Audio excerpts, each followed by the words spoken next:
जय हिंद जय भारत मित्रांनो. जो धबधबा हे बघा, आता आपण सध्या आहोत लोणावळा या ठिकाणी. बघा आता सध्या धबधबा आता एकच दिसतोय. आपण ह्याच्या आधी सुद्धा एक व्हिडिओ टाकला होता आपल्या चॅनेलवर धबधब्या संदर्भात. पावसाळ्यामध्ये असेच प्रकारचे असंख्य धबधबे आणि ते सुद्धा खूप स्पीडली वाहत असतात.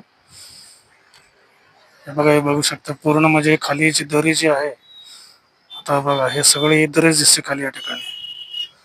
म्हणजे पूर्ण चारी बाजूला असं बॅरिकेड केलेलं एक पर्यटक क्षेत्र आहे, पर्यटन स्थळ. हे बघू शकते पूर्ण खाली पूर्णपणे अशी दरी डोंगर अशा ठिकाणी हा लोणावळा स्पॉट आहे. हे बघू शकते समोर बघा एक धबधबा सुद्धा इथे वाहत आहे. हे समोर बघू शकता तुम्ही इथे.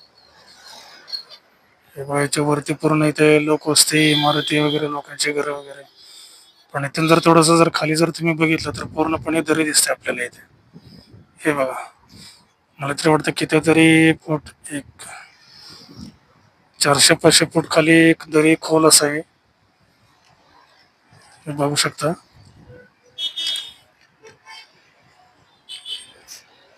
हे बघा स्टॉल वगैरे असे लागलेत, फूड मॉल वगैरे, छोटे छोटे स्टॉल, खाण्यापिण्याची सुद्धा सोय उपलब्ध आहे.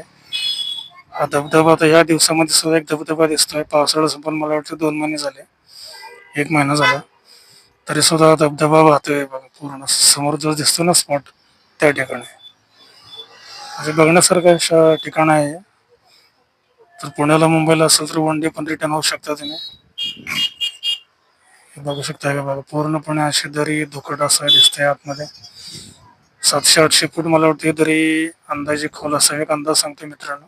एक त्याच्यापेक्षा जास्त सुद्धा असू शकते. हा बघा धबधबा ह्या दिवसामध्ये सुद्धा, म्हणजे पाऊस नाही काय ना तरी सुद्धा हा, आता माहिती नाही ऍक्च्युली पाणी कुठून येतं, पण मोठा धबधबा आहे.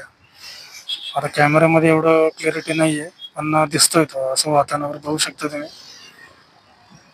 या दिवसामध्ये सुद्धा पावसाळा संपून 1 महिना झाला तरी सुद्धा शांतपणे वाहतोय.